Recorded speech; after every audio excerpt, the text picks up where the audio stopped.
السلام عليكم ورحمة الله وبركاته. أهلا وسهلا بكم حبايبي، رمضان مبارك سعيد وكل سنة وانتم طيبين، كل سنة وانتم منمومين، كل سنة وانتم بخير ونعمة يا رب. اللهم تقبل صيامكم وقيامكم وصيامنا وقيامنا أجمعين يا رب. إن شاء الله يا رب تكونوا بألف خير ونعمة. بهذه المناسبة نقدم لكم كل التهنئة بالمناسبة السعيدة بمناسبة هذا الشهر الفضيل. حبايبي كل سنة وانتم طيبين، رمضان مبارك سعيد للجميع، وإن شاء الله يا ربي نعملوا فيه برشا حاجات مزيانة وبرشا فيديوهات زادة مزيانة وبرشا برشا صدقات زادة إن شاء الله في ميزان حسناتكم أحبتي في الله.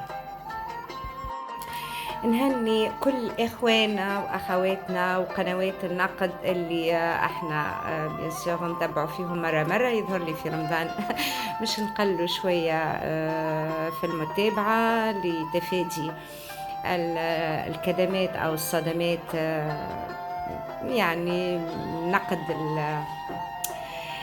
اللي ما يلزمش يكون جوستومون في رمضان، لانه رمضان ما يلزمناش نحكيو على الناس، ما يلزمناش نجبدوا الناس بالعيب حتى ولو هما يعملوا العيب. دونك كل واحد كما تقول امي كل شيء معلقه من كراحه، يعني كل واحد يعمل حاجه في ميزان حسناته أو غير ذلك. دونك إن شاء الله نكونوا الكل نعديو رمضان مزيان بالدعاء والصلاة وإعانة بعضنا، ونحطوا اليد في اليد. جسمو هذه فرصة باش نحطوا اليد في اليد ونكونوا مع بعضنا الناس كل.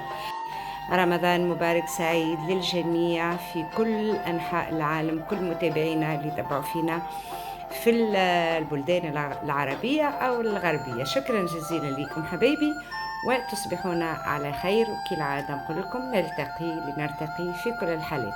كل سنة وانتم طيبين حبايب قلبي. باي.